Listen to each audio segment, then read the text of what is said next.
concerne le débrief de la réunion du cercle de dimanche dernier, voici ce que j'ai relevé, et puis évidemment si vous avez relevé d'autres choses, on en parlera également. Alors Hervé nous a dit, à la minute, environ la minute 24 de l'enregistrement qui est placé sur le site, les discours des écologistes, des partis écologistes ou des écolos ne sont pas fondés sur l'état stationnaire. Bon, et Clara, tu as, disons, approuvé, renchéri sur cette affaire, alors que je soutenais, au contraire, que les partis écologistes, les partis décroissants ou écologistes décroissants, vendaient en termes politiques dans leur discours, en fait, l'idée, à travers le développement durable, d'un État stationnaire. Et j'aurais souhaité que vous illustriez cette affirmation par des exemples précis dans les discours. Voilà. Bon, alors, je ne sais pas si bon, Hervé n'est pas là, je ne sais pas s'il va se connecter. Clara, est-ce que tu peux dire quelque chose par rapport à ça? Bah, si je me cale sur les mouvements, moi c'est pas, je suis dans aucun parti, hein, donc si je me cale sur les mouvements qui ont ma sympathie, évidemment, je n'ai jamais entendu dire qu'il fallait promouvoir un État stationnaire. Je n'entends parler que de décroissance, mais à ceci près que je veux bien adhérer aux doutes qui t'habitent sur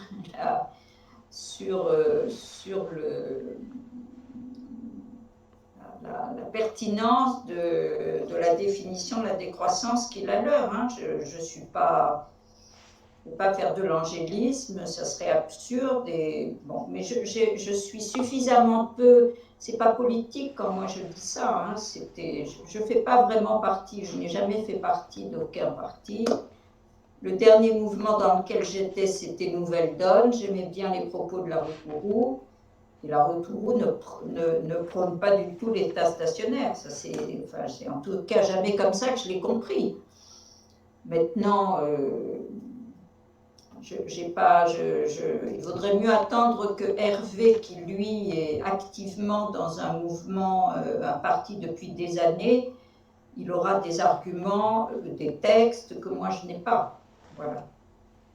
J'ai peut-être pris mes désirs pour des réalités, je veux bien en convenir. Oui, je pense qu'il y a peut-être une confusion là-dessus. En fait, ce qu'il importe, et c'est ce que je voulais dire, c'est que dans le discours des partis gros ou petits, hein, qui parlent de décroissance, qui disent il faut décroître, eh bien, au bout de ces discours, on trouve il faut décroître un peu pour arriver ensuite à un état stationnaire qui va être durable. C'est un minimum. C'est un minimum parce que nous avons les partis qui disent qu'il va y avoir un développement durable. Aujourd'hui, la doxa majoritaire, c'est le développement durable, tout parti confondu. Hein. Tous les partis conviennent qu'il y a des problèmes d'environnement, etc., qu'il y a des problèmes d'énergie, qu'il y a des problèmes de matière, mais qu'on va réussir à avoir un développement durable. Alors, le développement durable, c'est quelque chose, c'est un développement qui continue. Bon. Les partis qui sont un petit peu décroissants disent on va décroître en dessous, ce qu'ils appellent du seuil de soutenabilité, et ensuite, eh bien, on va pouvoir continuer comme ça. Donc, ils vendent un développement durable, un cran en dessous, mais un développement durable. Et ce que je voulais dire, c'est que nous n'avons pas de partis qui disent qu'on va décroître jusqu'à zéro. Alors, moi, c'est pas la notion que j'ai. C'est pour ça que je m'inscris en faux tout en étant molle, en faisant modérément. Parce que moi, le développement durable, je l'ai défendu il y a 30 ans dans mon travail. J'avais même monté un bureau d'études avec une amie marocaine qui existe d'ailleurs, le bureau d'études existe toujours. C'était au tout début où on commençait à parler du développement durable et je trouvais que ce trépied social, économique et écologique, dont je n'avais pas bien analysé les tenants et aboutissants il y a 30 ans, je l'avoue, hein, je suis la première à le reconnaître, m'allait bien. Voilà. Sauf qu'en décryptant plus profondément ce qui était derrière, je me suis rendu compte que sur le plan écologique, ça tenait absolument pas la route.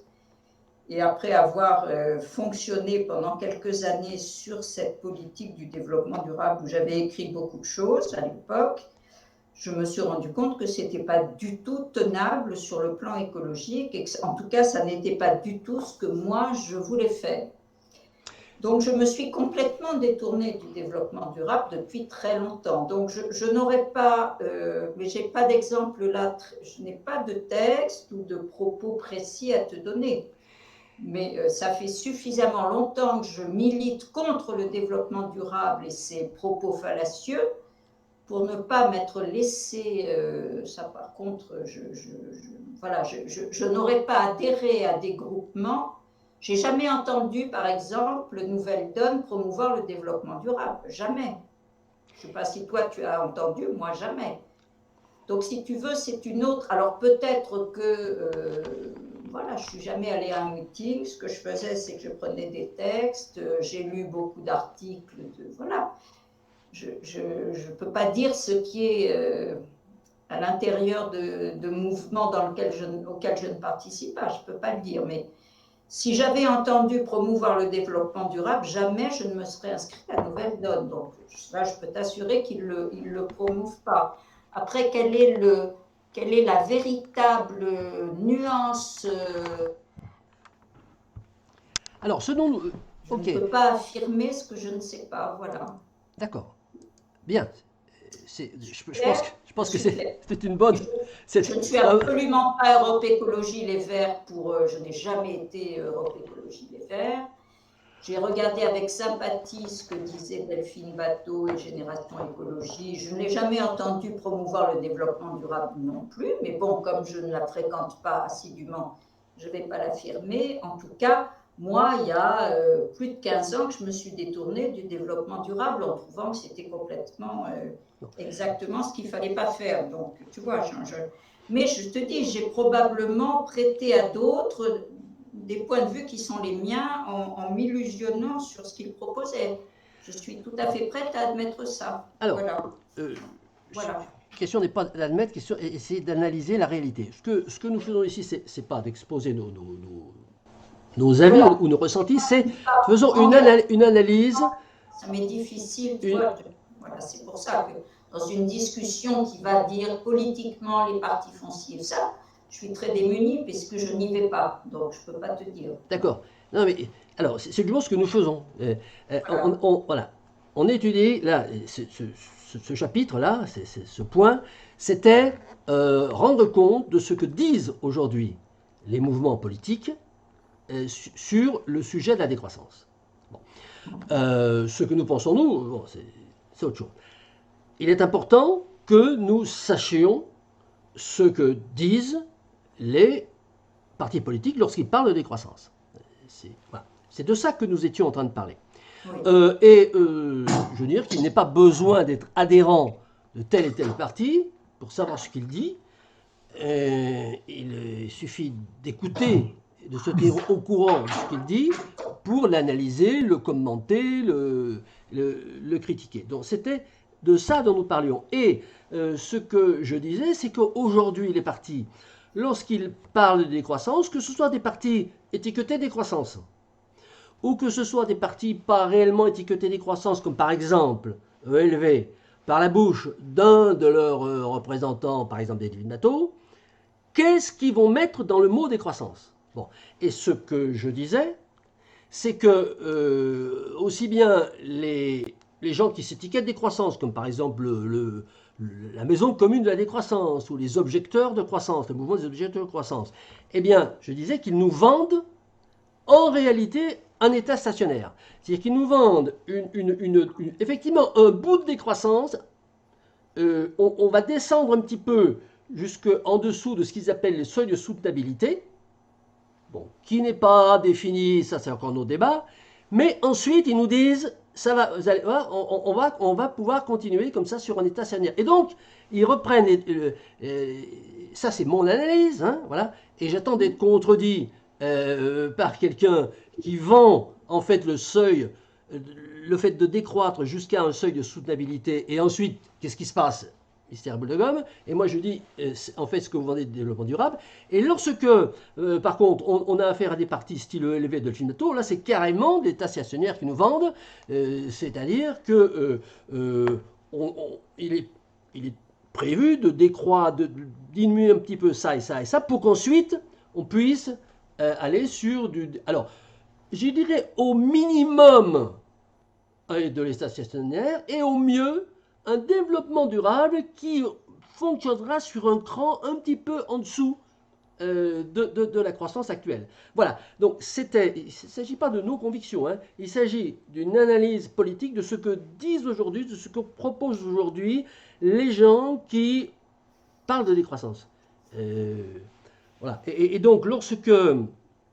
Hervé ou toi, vous disiez, mais non, non, moi je ne suis pas d'accord. Les gens qui parlent de décroissance, ils ne nous vendent pas un stationnaire. Eh bien, je vous retournez à la question en disant, eh bien, écoutez, d'après vous, qu'est-ce que vous avez entendu? Qu'est-ce que vous avez entendu lorsque vous avez entendu Delphine Bateau parler de décroissance?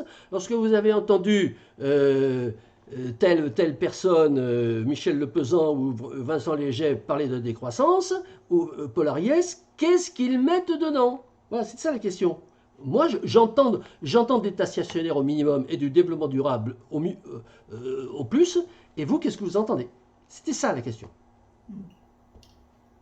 Gilles, qu'est-ce que tu as un avis là-dessus? Oui.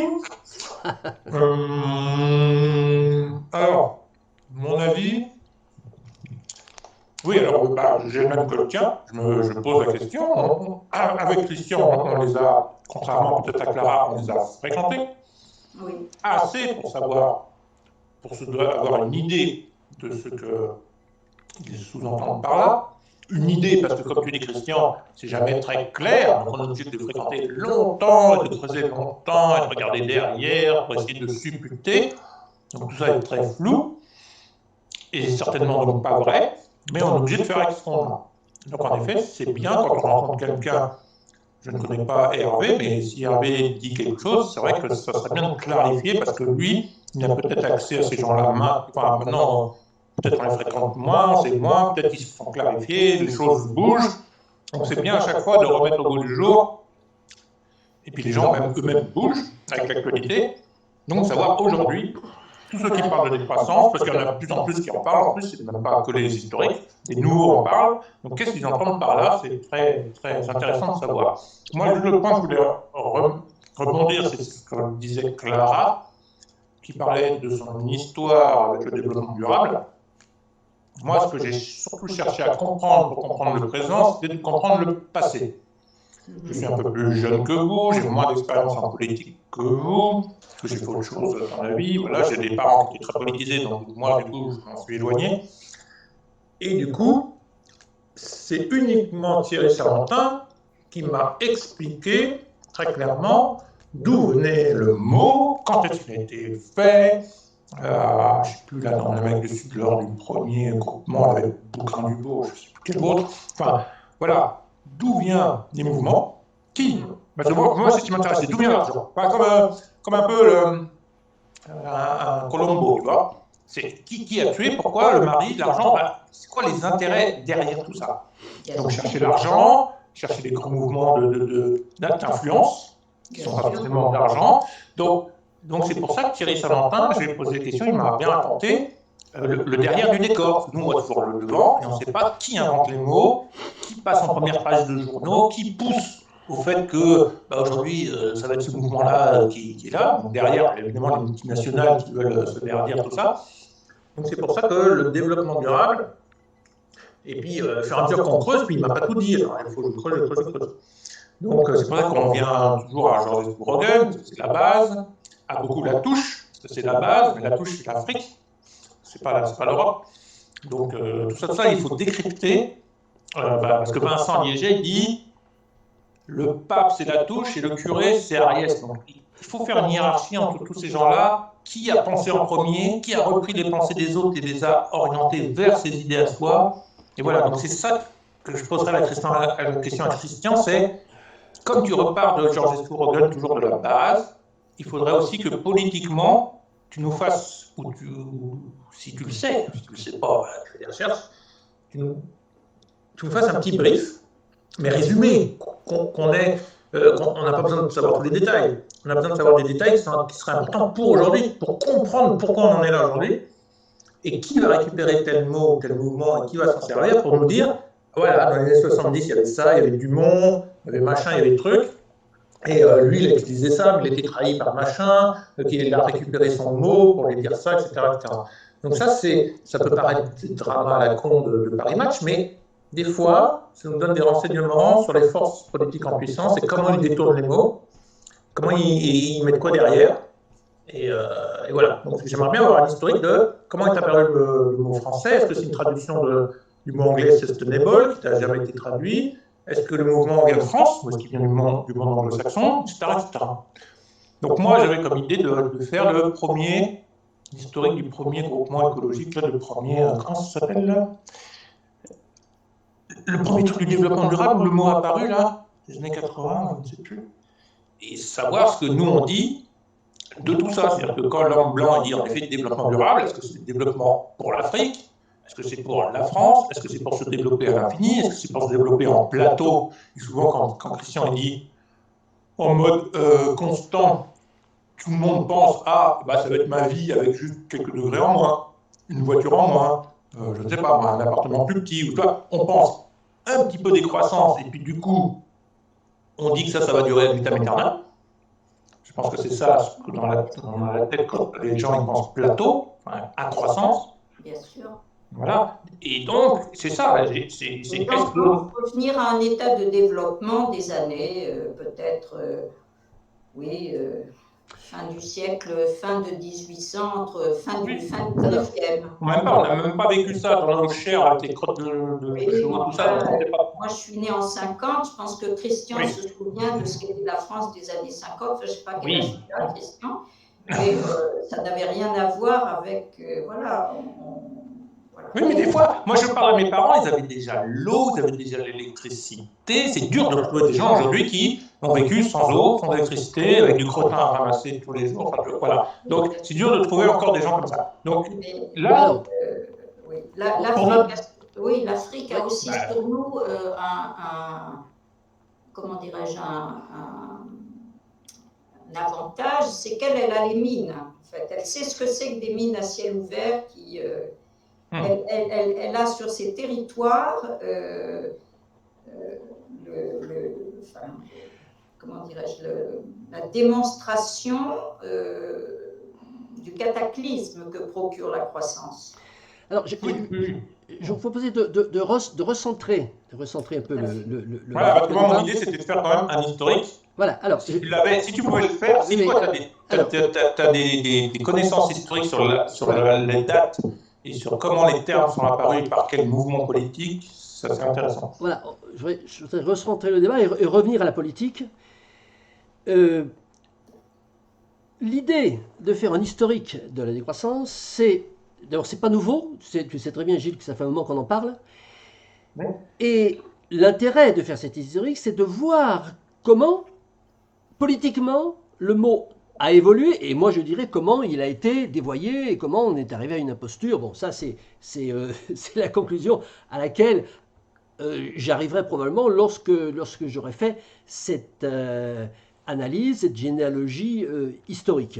Donc on va pas... Peut-être pas. Peut-être moi, ce que j'ai découvert, c'est une imposture dès le départ. Oui, alors découvrir. Bon, donc ce travail est à faire, il n'est pas nouveau, on en a déjà beaucoup parlé, mais effectivement, compte tenu de la convergence de nos débats du dimanche et du vendredi, des croissances volontaires, des croissances inéluctables, mais qu'est-ce que c'est au départ le creuset originel de la décroissance, bon, cette évolution politique des pensées et aussi de l'action militante sur ce mot, je pense effectivement mérite ce travail dont nous avons beaucoup parlé et qu'on n'a pas encore entrepris. Donc, Si, parce que comme tu départs de Georgescu Roegen, tu oui, as déjà commencé énormément. Bon, si tu veux, à gros traits, le premier qui parle de décroissance, c'est Georgescu Roegen. Très peu, parce que le mot décroissance, il est très peu utilisé, mais quand même de temps en temps. Donc, c'est le premier qui en parle. Celui qui le traduit, c'est Greenwald. Voilà. Ensuite, cette idée de décroissance, elle vient, non pas percuter, mais elle vient s'agréger à des mouvements environnementalistes qu'on a vu démarrer dans les années 70. Et le précurseur de l'écologie politique, c'est Fournier, c'est Pierre Fournier, avec Charlie Hebdo et les marches sur Bugey et Fessenheim. Voilà. Bon. Ensuite, on a une stagnation, je dis, enfin, ça c'est à gros traits, hein. Effectivement, ce travail, je vais me lancer. Si tu veux, si on me demande comme ça, sans préparation, pendant 3 minutes, Non, mais Christian, t'oublies le mot développement durable qui est en attends, parallèle. j'y arrive. Là, parce que, attention, on parle de décroissance, on ne parle pas de développement durable. À partir de quand ce mot vient polluer et vient interférer et vient en quelque sorte faire un hold-up sur cette affaire?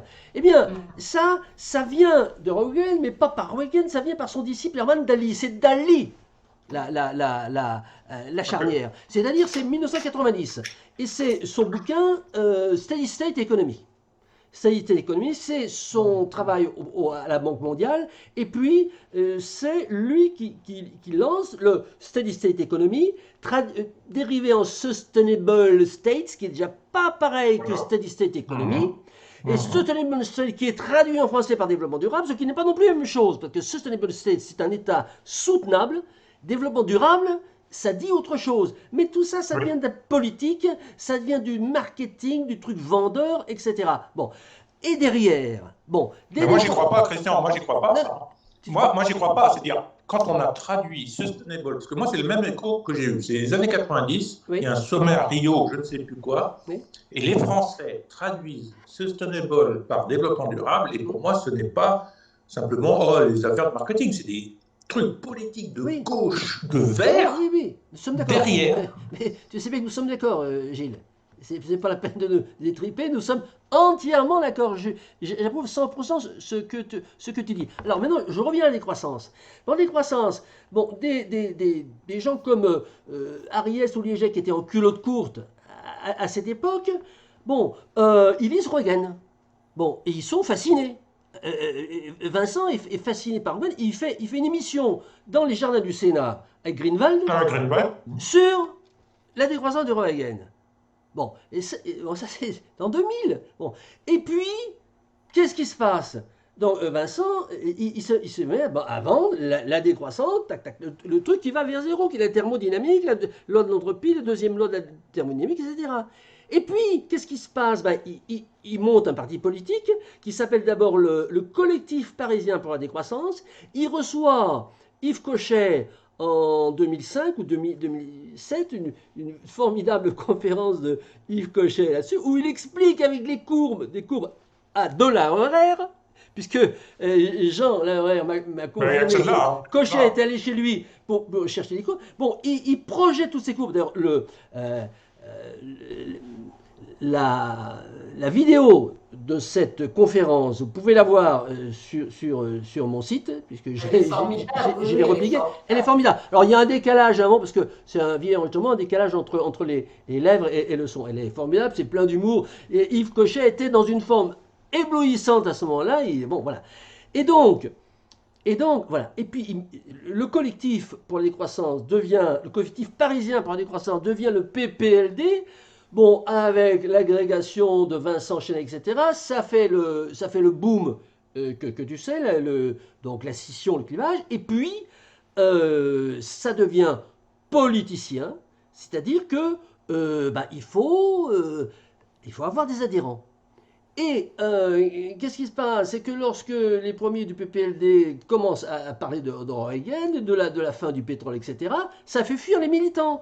Et Vincent me le dit et je vous donnerai l'URL de la vidéo et la minute précise où il le dit. Il dit, je lui demande, mais pourquoi avez-vous arrêtez-vous de parler de la fin du pétrole dans les conférences du PPLD? Il me répond, parce qu'on s'est aperçu que ça faisait fuir les militants. Et ils sont mis à vendre ce que j'appelle de l'état stationnaire ou du développement durable, mais le truc qui marche, ils ont fait le même raisonnement que Dali. Dali, il est allé voir Reagan, il lui a dit, cher maître, la décroissance inéluctable, bah oui, c'est la logique même. Mais, écoutez bien cette phrase extraordinaire, il lui a dit, les gens n'accepteront jamais l'idée de la décroissance. Ça veut dire que, comme a dit Clara une fois ou deux, c'est quelque chose qui ne passe pas. Tu peux le dire, c'est une vérité qui ne passe pas. Cette vérité ne passe pas, c'est-à-dire soit tu la cries dans le désert, soit tu la communiques dans un cercle restreint, hein, voilà, soit tu la modifies. Parce qu'elle ne passe pas, elle ne fait pas recette. Et donc, ils ont vendu un truc qui faisait recette, c'est-à-dire on va décroître un peu, et puis après, vous verrez, tout irait bien. Bon, ils ont ajouté là-dessus un revenu universel parce que ça fait 1500 € par mois, donc tout d'un coup, ça fait des milliers de militants en plus. Et puis voilà l'histoire de la décroissance politique. À gros traits, en 3 minutes. Oui. Oui.